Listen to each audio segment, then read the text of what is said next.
Hey everyone, welcome back to the channel. Tonight we're covering parking garages, those dimly lit concrete structures where we leave our cars every day without much thought.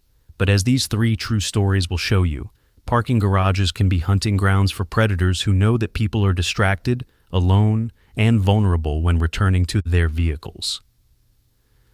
This story comes from a woman named Ashley, who was 25 years old and working at a mall in suburban Minneapolis in the fall of 2021. Ashley worked at a clothing store and often closed the shop, which meant leaving the mall around 10 p.m. when most stores were already closed and the parking garage was mostly empty.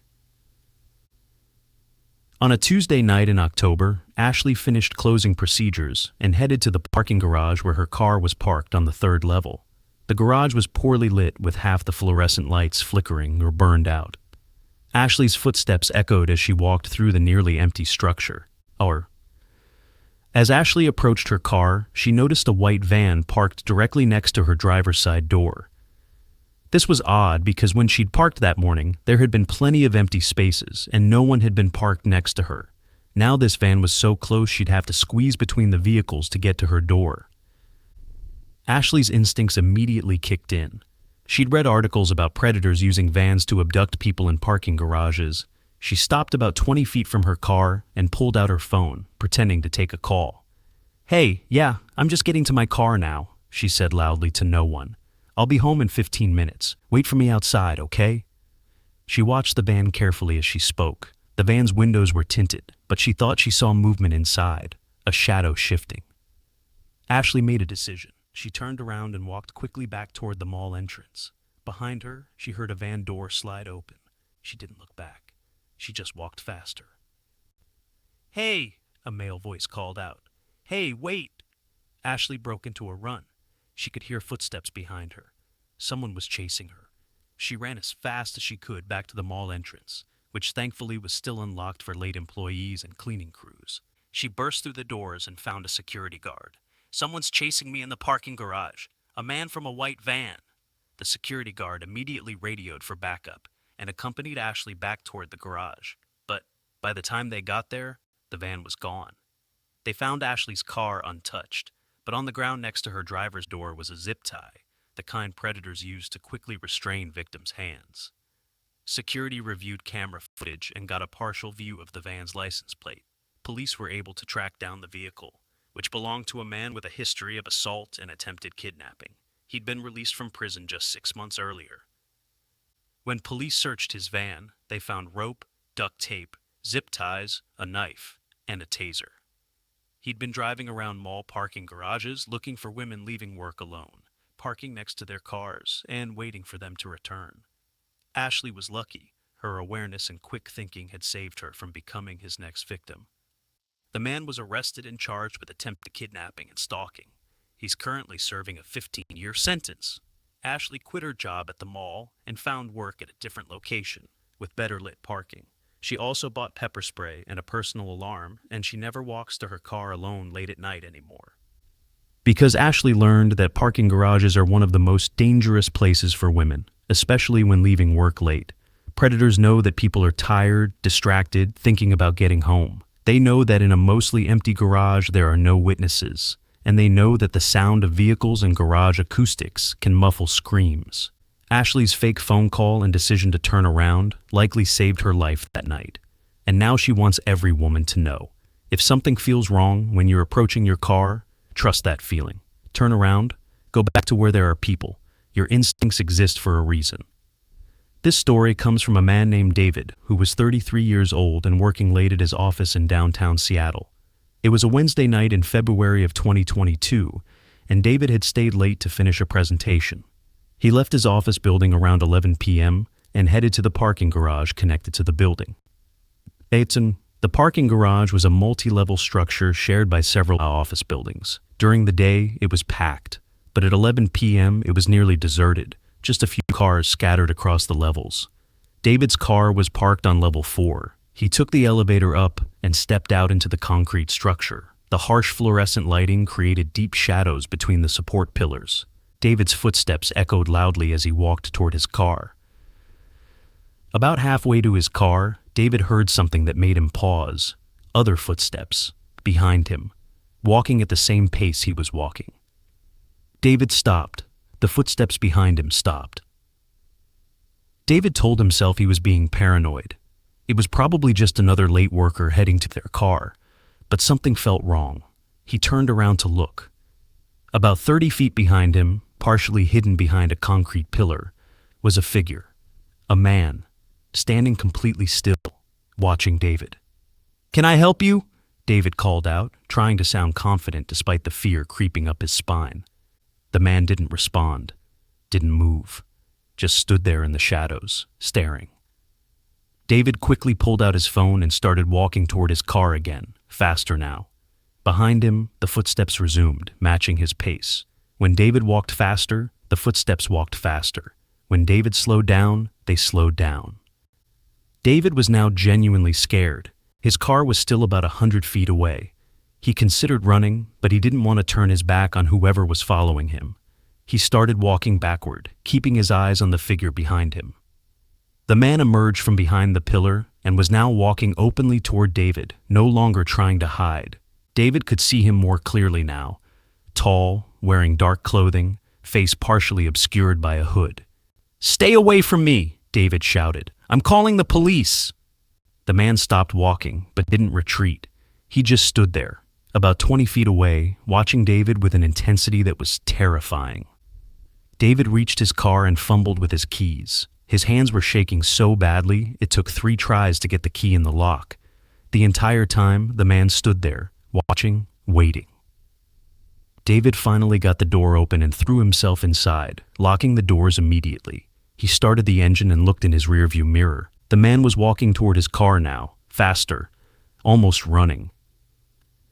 David threw the car in reverse and backed up quickly, nearly hitting another parked car in his panic. He shifted into drive and sped toward the exit, tires squealing on the concrete. In his mirror, he saw the man stop in the middle of the driving lane, still watching as David's car descended the ramps toward the exit.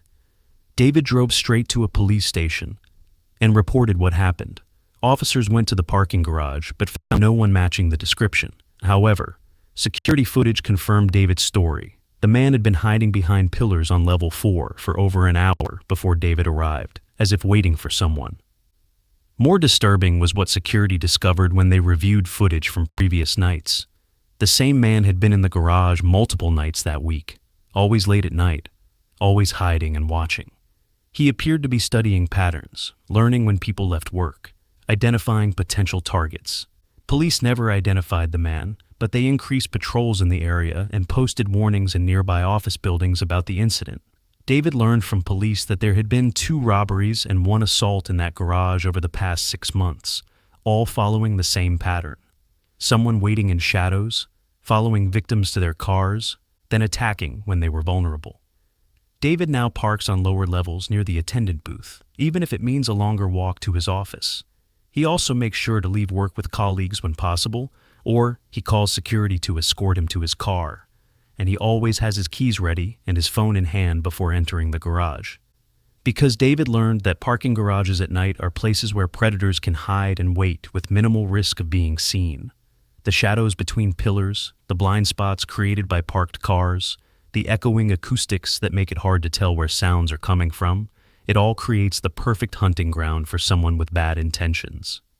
Our final story comes from a college student named Emma, who was 21 years old and attending a university in Arizona. Emma lived off campus and parked in a large parking garage structure near the university that was open to both students and the public. One Thursday evening in September of 2020, Emma left her last class around 8 p.m. and headed to the parking garage where she'd left her car that morning. It was already dark, and the garage was dimly lit with several lights out on the level where she'd parked. As Emma approached her car on level 3, she immediately noticed something wrong. Her front driver's side tire was completely flat. Emma groaned. This was the last thing she needed. She pulled out her phone to call roadside assistance, but noticed she had no signal in the concrete structure. Emma debated what to do. She could change the tire herself. Her dad had taught her how. Or she could walk back to street level to get cell signal and call for help. She decided to at least look at the tire to see how bad it was. She knelt down next to the flat tire and immediately saw the problem. The tire hadn't gone flat naturally. Someone had slashed it. There was a clean cut in the sidewall, deliberate and intentional. Emma's heart started pounding. Who would slash her tire? And more importantly, were they still around? She stood up and looked around the garage nervously. The level was quiet, mostly empty. Just her car and a few others scattered around. Nothing seemed out of place. Then Emma heard something that made her blood run cold, a voice from underneath her car. "Need some help?" Emma jumped back and screamed. A man crawled out from under her car. He'd been lying there the entire time, waiting. He stood up, smiling at her. "Didn't mean to scare you," he said, brushing off his clothes. "I saw you had a flat. I can help you change it." Emma backed away. "No, thank you. I'm calling someone." "Come on, don't be like that. I'm just trying to help. Besides, you don't have cell signal down here." He took a step toward her. "Let me help you. I've got tools in my car right over there." Emma's instincts were screaming. This man had slashed her tire. She was certain of it. And he'd been hiding under her car, waiting for her to return. This was a setup. "Stay away from me," Emma said firmly. She pulled her car keys out and held them between her fingers like a weapon, the way she'd learned in a self-defense class. The man's friendly expression dropped. "You're being very rude. I'm trying to help you, and this is how you treat me?" Emma didn't respond. She started walking backward toward the garage elevator, keeping her eyes on the man. He followed her, matching her pace. "Where are you going? Your car is back there. Don't you want to fix your tire?" Emma reached the elevator and frantically pressed the button. The man was getting closer, walking faster now. The elevator seemed to take forever.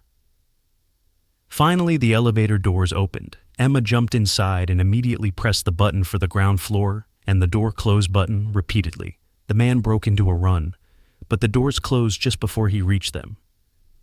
Emma rode down to ground level where there were campus security officers and other people around. She immediately found security and reported what happened.